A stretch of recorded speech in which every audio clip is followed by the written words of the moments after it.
Halo, Assalamualaikum Warahmatullahi warahmatullahi wabarakatuh. wabarakatuh. Kami dari kelompok 6 akan membahas materi dengan judul menganalisis kewarganegaraan dan status personal. Perkenalkan, nama saya Muhammad Robani dan teman saya yang bernama. Nadrati Ayun. Saya selaku materi pertama ingin membahas tentang Undang-Undang Kewarganegaraan. Dan saya sebagai pemateri kedua, saya akan membahas konflik kewarganegaraan ganda. Undang-Undang Nomor 12 Tahun 2006 tentang Kewarganegaraan Republik Indonesia.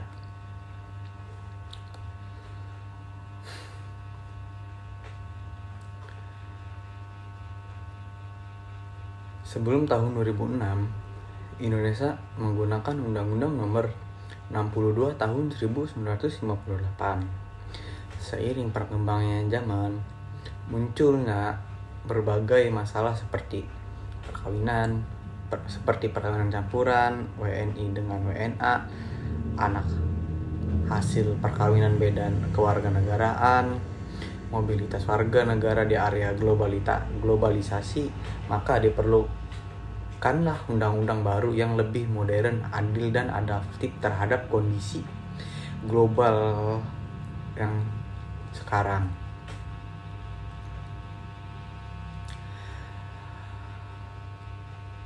Tujuan perkembangan Undang-Undang Nomor 12 Tahun 2006 yang pertama, memberikan kepastian hukum dalam status kewarganegaraan. Yang kedua, menjamin perlindungan hak warga negara Indonesia WNI. 3. Mengatur prosedur memperoleh dan kehilangan kewarganegaraan. Yang keempat, menyelesaikan masalah kewarganegaraan ganda terutama bagi anak-anak. Dan terakhir yang kelima, menyesuaikan dengan konvensi internasional dan prinsip hak asasi manusia. Pengertian kewarganegaraan. Kewarganegaraan adalah keanggotaan sesuai dalam sesuatu negara yang menimbulkan hubungan timbal balik berupa hak dan kewajiban antara warga negara dan negara. Kesetiaan terhadap negara dan perlindungan dari negara.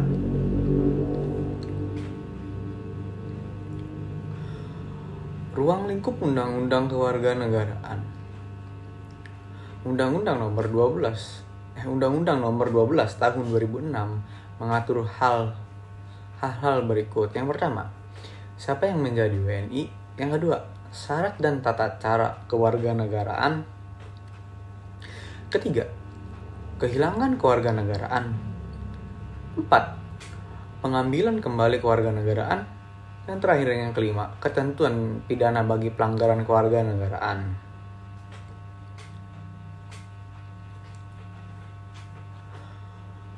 Pokok-pokok materi undang-undang menetapkan dasar kewarganegaraannya berdasarkan asas isu feudalisme keturunan, asas isu soli terbatas tempat lahir, mengatur tata cara pewarganegaraan bagi orang asing, menentukan syarat keahlian dan pengambilan kembali kewarganegaraan, menegaskan asas kewarganegaraan tunggal dengan pengecualian ganda terbatas untuk anak, memuat sanksi pidana bagi pelanggaran ketentuan kewarganegaraan. Asas-asas kewarganegaraan. Yang pertama, asas Sagunis Law of the Blonde. Kewarganegaraan didasarkan pada keturunan dari orang tua WNI. Asas Law of the Soul. Kewarganegaraan berdasarkan tempat lahir secara terbatas. Nah, contohnya, anak tanpa kewarganegaraan lahir di Indonesia. 3. Asas kewarganegaraan tunggal. Setiap orang hanya memiliki satu kewarganegaraan. Asas kewarganegaraan ganda terbatas. Berlaku bagi anak hasil perkawinan campuran sampai usia tertentu, biasanya 18 tahun atau menikah.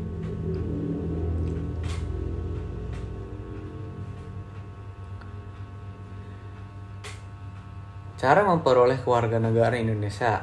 Yang pertama, kelahiran anak dari orang tua WNI. Dan yang kedua, pengakuan misalnya anak luar kawin yang diakui oleh ayah WNI. 3. Perwarganegaraan naturalisasi bagi pemain asing atau memenuhi syarat. Perkawinan WNA yang menikah dengan WNI bisa mengajukan kewarganegaraan. Yang kelima, pengangkatan anak oleh WNI. Yang keenam, permohonan khusus berdasarkan jasa atau kepentingan nasional. Syarat pewarganegaraan.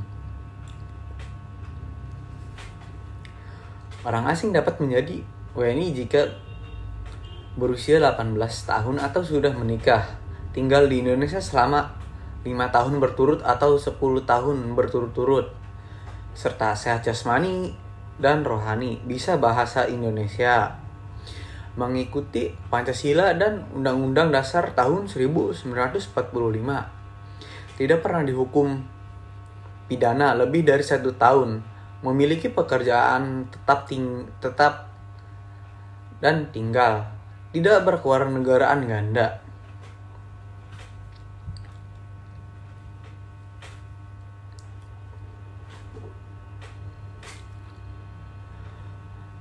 Kehilangan kewarganegaraan negara Indonesia. WNI dapat kehilangan kewarganegaraan apabila 1. Mengambil kewarganegaraan lain secara sukarela. 2. Masuk dinas militer negara asing tanpa izin. 3. Masuk dalam jabatan publik di negara lain. 4. Menolak kewarganegaraan asing yang diberikan. Yang kelima, tinggal di luar negeri lebih dari 5 tahun berturut-turut tanpa izin dan diperpanjang.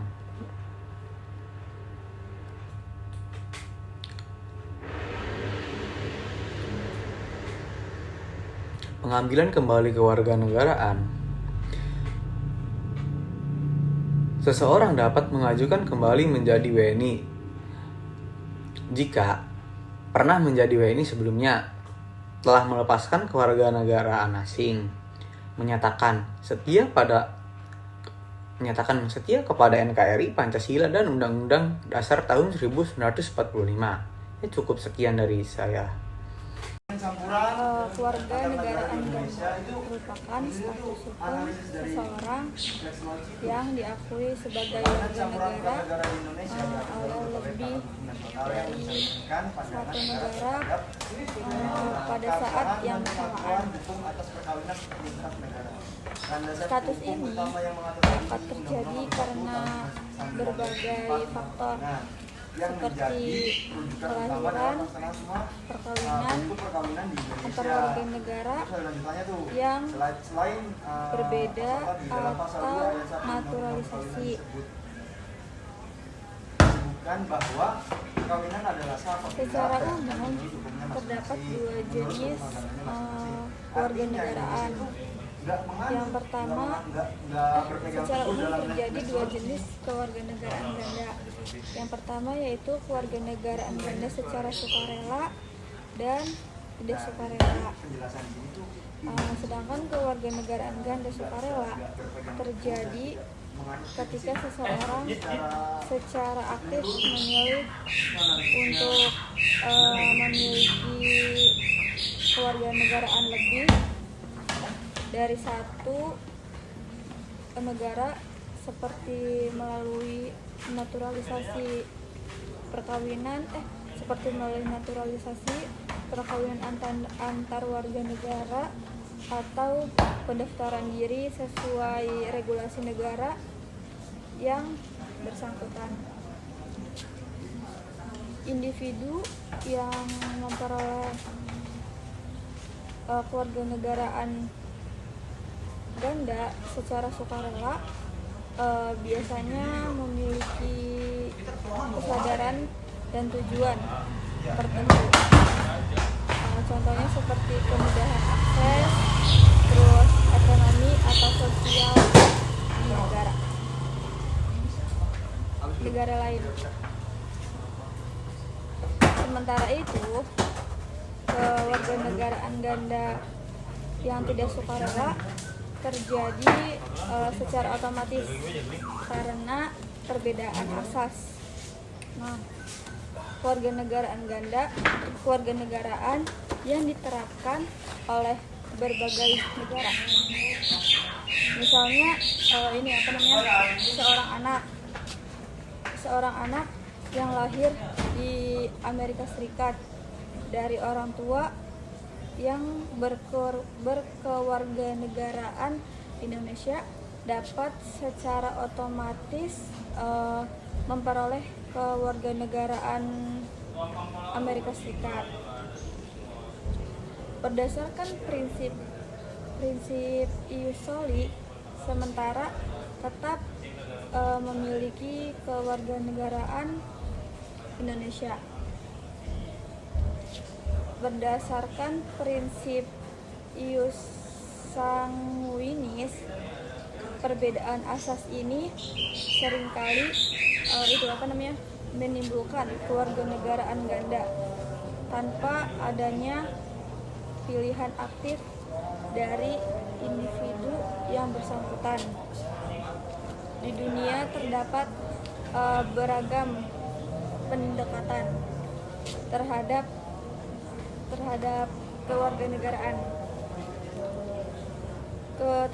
kewarganegaraan ganda. Beberapa negara seperti Amerika Serikat dan Kanada itu mengizinkan warganya memiliki kewarganegaraan ganda tanpa harus kehilangan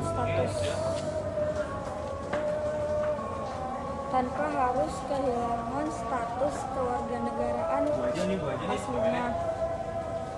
Nah, sedangkan dari perspektif hukum internasional, konsep kewarganegaraan ganda didasarkan pada prinsip asas kewarganegaraan, yaitu asas ius soli atau hak berdasarkan tempat lahir, dan ius sanguinis yaitu hak berdasarkan keturunan.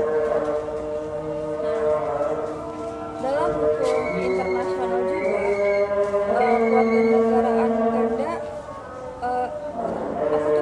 internasional kewarganegaraan juga diatur oleh beberapa konvensi seperti ini, Konvensi Den Haag 1930 tentang konflik kewarganegaraan dan Konvensi PBB. Konvensi PBB ini tuh tentang pengurangan tanpa kewarganegaraan pada tahun 1961.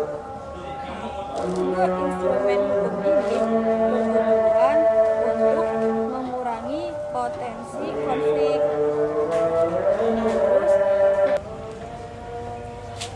secara praktis, keberadaan kewarganegaraan ganda ini menimbulkan dampak positif dan dampak negatif. Yang pertama ini dari sisi positifnya dulu ya. Individu dapat menikmati hak di dua negara. Contohnya seperti hak pendidikan, kesehatan, sama kepemilikan properti, hingga kemudahan mobilitas internasional. Namun dari sisi negatifnya yaitu adalah potensi tumpang tindih kewajiban hukum seperti pajak ganda atau kewajiban militer.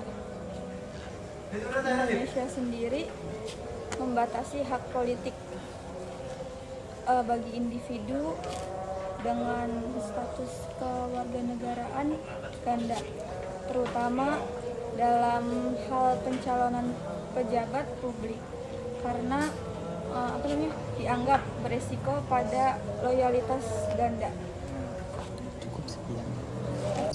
Sekian presentasi dari kelompok 6. Kurang lebihnya mohon maaf. Wabillahi taufiq wal hidayah. Wassalamualaikum warahmatullahi wabarakatuh.